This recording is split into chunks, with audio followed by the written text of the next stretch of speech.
அனைவருக்கும் வணக்கம். இன்றைய நம்ம என்ன பார்க்க போறோம்னா, மே மாதம் 1ஆம் தேதியிலிருந்து 10ஆம் தேதி வரைக்கும் நடந்த முக்கியமான current affairs, TNPSC exam, police exam, Madras high court exam, மற்ற போட்டித் தேர்வுகளுக்கு பயனுள்ள வகையில் நம்ம பார்க்கலாம். ஸோ இது நம்ம வந்து ரிவிஷன் பர்பஸ்க்காக கொடுக்கறதுனால இப்போ நீங்கள் பார்க்குறீங்க இல்லையா, இந்த கொஸ்டின் பேப்பருக்கான பிடிஎஃப் லிங்க் இந்த வீடியோவோட டிஸ்கிரிப்ஷனில் அட்டாச் பண்ணியிருக்கேன். நீங்கள் டவுன்லோட் பண்ணி டெஸ்ட்டை எழுதி பார்த்துட்டு அதுக்கப்புறம் வீடியோ பார்த்தீங்கன்னா கண்டிப்பாக உங்களுக்கு ரிவிஷன் பண்ண மாதிரி இருக்கும். தொடர்ச்சியாக நம்ம ஜனவரி 1லேருந்து, அதாவது ஜனவரி 1 2025 பார்த்தீங்கன்னா கரண்ட் அஃபேர்ஸ் தொடர்ச்சியாக கொடுத்துட்டு வரோம். இந்த மே மாதம் மட்டும் கொஞ்சம் டிலே ஆகி போச்சு. இப்போ ஜூன் மாதமே வந்துருச்சு, நம்ம மே மாதம் கரண்ட் அஃபேர்ஸ் இப்போ தான் போகிறோம். ஸோ இதுக்கப்புறம் கொஞ்சம் டிலே ஆகாமல் முடிஞ்ச அளவுக்கு நம்ம வந்து மே மாதமும் ஜூன் மாதமும் கரண்ட் அஃபேர்ஸும் தொடர்ச்சியாக நம்ம வந்து கொடுத்துருவோம். ஓகேங்களா? உங்களுக்கு 2024 கரண்ட் அஃபேர்ஸ் தேவைப்பட்டாலுமே கரண்ட் அஃபேர்ஸ் 2024 சொல்லி தனியாக ஒரு பிளேலிஸ்ட் இருக்கும். அந்த பிளேலிஸ்ட்டை செக் பண்ணி பாருங்கள். ஓகேங்களா? சரி, இப்போ நீங்கள் டெஸ்ட் எழுதிருப்பீங்கன்ற நம்பிக்கையில் ஃபஸ்ட் கொஸ்டினுக்கான ஆன்சர் சொல்கிறேன், அப்படியே செக் பண்ணுங்கள். சர்வதேச உழைப்பாளர் தினம் எப்பொழுது அனுசரிக்கப்படுகிறதுன்றாங்க. கண்டிப்பாக உங்களுக்குலாம் தெரியும். மே 1 அப்படின்றது உழைப்பாளர் தினம், அதாவது உழைப்பாளர் தினம், அது தொழிலாளர் தினம்னு சொல்லுவோம். ஸோ அது மே 1ன்றது கண்டிப்பாக எல்லாருக்குமே தெரிஞ்சிடும். அது மட்டும் இல்லாமல் அஜித்தோட பிறந்தநாள் அப்படின்றது கூட நிறைய பேருக்கு தெரிஞ்சிருக்கும். சரி, நமக்கு உழைப்பாளர் தினம்ன்றது தான் கொஸ்டினாக வரும். ஸோ மே 1 பி ஆப்ஷன் வந்து சரி.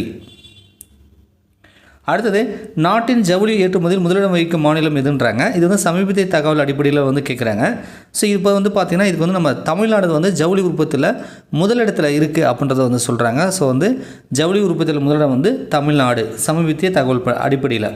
நாட்டின் முதல் ஆழ்கடல் துறைமுகம் அப்படின்னு சொல்கிறாங்க. அப்படி இல்லைனா தானியங்கி துறைமுகம்னு சொல்கிறாங்க. ரெண்டும் ஒன்று தான். இது வந்து விளிஞ்சம் துறைமுகத்தை தான் வந்து நாட்டின் முதல் ஆழ்கடல் துறைமுகம் அப்படின்னு சொல்கிறாங்க. இது எங்கே இருக்குது அப்படின்னு சொல்லி கேட்குறாங்க. ரைட்டா? இது எங்கே இருக்குன்னா கேரளாவில் இருக்குது. கேரளாவில் இந்த விளிஞ்சம் துறைமுகம் அப்படின்னு ஒன்று இருக்குது. ஸோ இதுதான் வந்து இது திருவனந்தபுரத்தில் இருக்குது. திருவனந்தபுரத்தில் தான் இந்த விளிஞ்சம் துறைமுகம் இருக்குது. இதுதான் வந்து நாட்டின் முதல் தானியங்கி துறைமுகம்னு சொல்கிறாங்க, ஆழ்கடல் துறைமுகம்னு சொல்கிறாங்க. இது எங்கே இருக்குதுன்னு கேட்டாங்கன்னா கேரளா, பர்டிகுலராக கேட்டாங்கன்னா திருவனந்தபுரம் அப்படின்றத தெரிஞ்சுக்கோங்க. நம்மாழ்வார் விருது 2025 யாருக்கு வழங்கப்பட்டதுன்றாங்க. சம்பத்குமார், ஜெகதீஷ், காளிதாஸ்ன்றாங்க. இந்த 3 பேருக்குமே தான் கொடுத்தாங்க. ஸோ மேற்கண்ட அனைவரும் அப்படின்றதா இதுக்கான விடை.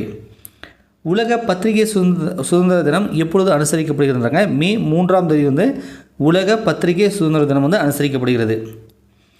7வது கேலோ இந்தியா யூத் விளையாட்டுப் போட்டி நடைபெறும் இடம் எதுன்றாங்க. ஸோ இது வந்து பார்த்திங்கன்னா பீகாரில் நடக்குது. ஸோ பீகாரில் பர்டிகுலர் சொல்லணும்னா பாட்னா. ரைட்டா? பீகார்னு கேட்டாங்கன்னா பீகார் நோட் பண்ணிக்கோங்க, பாட்னா கொடுத்தாங்கன்னா பாட்னா. ஓகேவா? சரி, இந்தியாவின் முதல் புல்லட் ரயில் பாதை எது அப்படின்றாங்க. ஸோ நம்ம இந்தியாவிலுமே பார்த்திங்கன்னா புல்லட் ரயில் வந்து வரப்போகுது. இதுக்கு முன்னாடி நமக்கு வந்து வந்தே பாரத் ரயில் அப்படின்னு ஒன்று ஸ்பெஷலாக ஸ்பீடாக போகிறதுக்கு வந்து கொடுத்துருக்காங்க. அடுத்து வந்து புல்லட் ரயிலுக்கு வந்து ரெடி பண்ணிகிட்டு இருக்காங்க. அது மும்பை டு அகமதாபாத்துக்கு வந்து இடையில் வந்து முதல் புல்லட் ரயில் வந்து விட போகிறாங்க. ரைட்டா? அதுக்கான பாதை வந்து அமைச்சிட்ருக்காங்க. இந்தியாவின் முதல் புல்லட் ரயில் பாதை அப்படின்னா மும்பை டு அகமதாபாத். ரைட்டா? சமீபத்திய இந்தியா எந்த நாட்டின் ஏற்றுமதி இறக்குமதிக்கு தடை விதித்துன்றாங்க. கண்டிப்பாக உங்களுக்கு தெரியும், பகல்காமில் வந்து தீவிரவாதிகள் வந்து சுற்றுலா பயணிகள் வந்து சுட்டு கொண்டாங்க இல்லையா. ஸோ அந்த காரணத்தினால இது வந்து பாகிஸ்தான் தான் பொறுப்பேற்கணும்னு சொல்லி பாகிஸ்தானில் வந்து ஏற்றுமதி இறக்குமதிக்கு வந்து இந்தியா வந்து தடை பண்ணியிருக்காங்க. அது மட்டும் இல்லாமல் இந்த நதி நீர் வந்து சில இதெல்லாம் வந்து சிந்து நதியெல்லாம் வந்து தடை பண்ணியிருக்காங்க. அந்த இதெல்லாம் வந்து அந்த ஒப்பந்தத்தெல்லாம் ரத்து பண்ணியிருக்காங்க. ரைட்டா? இது வந்து பாகிஸ்தான் தான். உலக ஆஸ்துமா தினம் மே 6, 2025 அனுசரிச்சாங்க. இது எப்படி வந்து அனுசரிக்கிறாங்க, அந்த தினம் என்ன அப்படின்னு கேட்குறாங்க. ஆக்சுவலாக வந்து இந்த உலக ஆஸ்துமா தினம் அப்படின்றது பார்த்திங்கன்னா மே மாதம் முதல் செவ்வாய்க்கிழமை வந்து அனுசரிக்கிறாங்க. மே மாதம் முதல் செவ்வாய்க்கிழமை. இந்த வருடம் செவ்வாய்க்கிழமை மே மாதம்ன்றது மே 6ஆம் தேதி வந்திருக்கு. ஓகேவா? அப்போ சப்போஸ் அது 5ஆம் தேதியோ 4ஆம் தேதி கூட வந்துச்சாலும் அது வந்து அந்த தேதியில் கொண்டாடுவாங்க. மொத்தத்தில் வந்து மே மாதம் முதல் ஃபஸ்ட்டு வரக்கூடிய செவ்வாய்க்கிழமையில் அந்த உலக ஆஸ்துமா தினம் வந்து அனுசரிக்கிறாங்க. அது தெரிஞ்சுக்கோங்க. ஓகேங்களா? ஐநா மனித வளர்ச்சி குறியீடு, இந்த மாதிரி வளர்ச்சி ஐநா வெளியிடக்கூடிய மனித வளர்ச்சி குறியீடோட டீட்டெயிலை வந்து நல்லா கொஞ்சம் தெளிவாக படிச்சுக்குவாங்க. நிறைய விஷயங்கள் கொடுத்துருப்பாங்க. ஏன்னா இந்த மாதிரி அந்த மனித வளர்ச்சி குறியீடு சார்ந்த சில விஷயங்கள்லாம் நம்ம யூனிட் 9 சொல்லுவோம்ல, அதுலேருந்து சில கேள்விகள்லாம் கேட்பாங்க. ஓகேங்களா? ஸோ இப்போ 2023க்கான மனித வளர்ச்சி குறியீடு ஐநா வெளியிட்டிருக்காங்க. இதில் வந்து இந்தியா வகிக்கக்கூடிய இடம் எது அப்படின்னு சொல்கிறாங்க. இதில் என்னென்ன ஃபேக்டர்லாம் அவங்க எடுத்துக்கிறாங்கன்ற விஷயம்லாம் கேட்பாங்க. அதெல்லாம் ஞாபகம் வச்சுக்கோங்க. ஓகேங்களா? சரி, இப்போ நம்ம கேள்வி என்னென்னா, எத்தனாவது இடம் இந்தியா இருக்குது மனித வளர்ச்சி குறியீடு 2023 அடிப்படையில் பார்த்தா 130வது இடத்துல நம்ம இந்தியா இருக்குது. அப்போ மொத்த நாடுகளை வந்து கால்குலேஷன் பண்ணுறது 193 நாட்டில் நம்ம 130வது இடம் இருக்கோம். புள்ளி வந்து பார்த்திங்கன்னா 0.685 இந்த புள்ளிகள் பெற்று நம்ம 130வது இடத்துல இருக்கோம். இதுக்கு முன்னாடி 2022 ஐநாவோட மனித வளர்ச்சி குறியீட்டில் நம்ம எத்தனாவது இடம் தான் 133வது இடத்துல இருந்தோம். 133 இப்போ 130 தான் சொல்கிறாங்க. ஓகேங்களா? சரி. இந்தியா வந்து ஆப்ரேஷன் சிந்தூர்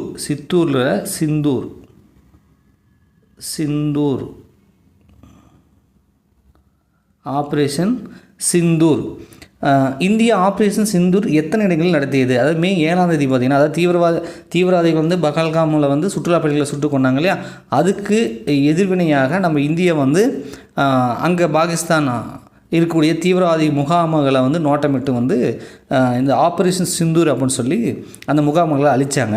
அது எத்தனை இடத்துல பண்ணாங்க அப்படின்னு சொல்லி கேட்குறாங்க. 9 இடங்களை குறி வச்சு இந்தியா வந்து தாக்குதல் பண்ணது. மே 7ஆம் தேதி நைட்டு மிட்-நைட்டு 1 மணி 1:30 மணி அந்த மாதிரி டயத்தில் ஒரு அரை மணி நேரம் 3/4 மணி நேரத்துக்குள்ளே அந்த இது பண்ணிட்டாங்க.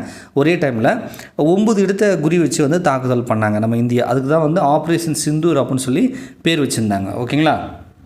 ஸோ அதுக்கு ரிட்டனாக பாகிஸ்தான் கூட பார்த்தா நிறைய ட்ரோன் மூலிமா நிறையா வந்து அனுப்பியிருந்தாங்க. அதை நம்ம வந்து S-400ன்னு சொல்லி வான் பாதுகாப்பு இதில் வந்து நம்ம தகர்த்துட்டோம் அப்படின்றதெல்லாம் நம்ம பார்த்துருப்போம். ரைட்டா? அதெல்லாம் தெரிஞ்சு வச்சுக்கோங்க டீட்டெயிலாக. ஓகேவா? ஆப்ரேஷன் சிந்தூர் வந்து 9 இடத்துல பண்ணாங்க. மே 7ஆம் தேதி. ஓகேவா? சிந்தூர் என்பதன் பொருள் என்ன? இப்போ சிந்தூர் அப்படின்னு சொன்னோம் இல்லையா, ஆப்ரேஷன் சிந்தூர். அந்த சிந்தூர்னு என்னென்னா, இது வந்து பெண்கள் நெற்றில் வைக்கும் குங்குமம். ஏன் அப்படின்னா, அங்கே வந்து பெண்களை விட்டுட்டு ஆண்களை குறி வச்சு அவங்களோட மனைவி கண்முன்னே வந்து சுட்டுப்பட்டாங்க. ஸோ அதனால் வந்து அவங்களுடைய குங்குமத்தை குறிக்கக்கூடிய வகையில் பெண்கள் நெற்றில் வைக்கும் குங்குமத்தை குறிக்கல சிந்தூர் அப்படின்னு சொல்லி அதுக்கான அந்த ஆப்ரேஷனுக்கு பேர் வச்சுருக்காங்க. ஓகேங்களா? ஸோ அடுத்தது நம்ம இந்தியாவில் CRPF ஆப்ரேஷன் சங்கல்ப் எந்த மாநிலத்தில் நடைபெற்றது? அதுக்கப்புறம் ஒரு ஆப்ரேஷன் சொல்லி ஒரு இது பண்ணாங்க. அது என்னென்னா CRPF பண்ணது. இது வந்து நம்ம இந்தியாவுக்குள்ளே உள்நாட்டில் இருக்கக்கூடிய நக்ஸலைட் சொல்லுவோம்ல, மாவோயிஸ்ட்டுகள் நக்ஸலைட்னு சொல்லுவாங்கள்ல, ஸோ அவங்கள குறி வச்சு இப்போ பார்த்திங்கன்னா இந்த ஆப்ரேஷன் வந்து பண்ணியிருக்காங்க. இதில் நிறைய நக்ஸலைட்டுகளை வந்து சுட்டு கொண்டு இருக்காங்க. ரைட்டா? இது வந்து பார்த்திங்க அப்படின்னா சத்தீஸ்கரில் நம்ம இந்தியா மேற்கொண்ட ஆப்ரேஷன் சங்கல்ப் நக்ஸலைட்டுகளை வந்து சுட்டு கொண்டு இருக்காங்க. இது வந்து சத்தீஸ்கரில் வந்து பண்ணுது. ரோஹித் சர்மா சமீபத்தில் எந்த வகை கிரிக்கெட்டிலேருந்து ஓய்வு பெற்றார் அப்படின்றாங்க. இது மே மாதம் 2025 அடிப்படையில் நம்ம சொல்லணும். அதாவது IPL மேட்ச் நடந்தது இல்லையா, அது முடிஞ்ச உடனே அவர் ஒரு ஓய்வு அறிவிச்சிருக்காரு. இது வந்து டெஸ்ட் கிரிக்கெட்டில். ரைட்டா? டெஸ்ட் கிரிக்கெட்டில் வந்து அவர் ஓய்வு பெறுவதாக இந்த IPL மேட்ச் முடிஞ்சதுக்கப்புறம் அவர் சொல்லியிருக்காரு. ஓகேங்களா? இதுக்கு முன்னாடியே அவர் வந்து 2020 கிரிக்கெட் மேட்ச்லையுமே ஓய்வு பெற்றுறார். பட் இப்போ சமீபத்திய தகவல் என்னென்னா டெஸ்ட் கிரிக்கெட். ரைட்டா? ஆனால் வந்து 2020லையுமே ஓய்வு பெற்றுறாரு, டெஸ்ட் கிரிக்கெட்டில் போய் ஓய்வு பெற்றுட்டார். மே மாதம் 2025 சொன்னதை வந்து டெஸ்ட் கிரிக்கெட்டில் ஓய்வு பெற்றிருக்காரு. ஓகேங்களா? சரி. உலக செஞ்சிலுவை சங்க தினம் எப்பொழுது அனுசரிக்கப்படுகிறது அப்படின்னு சொன்னாங்க. இது மே 8ஆம் தேதி வந்து உலக செஞ்சிலுவை தினம் அனுசரிக்கப்படுகிறது.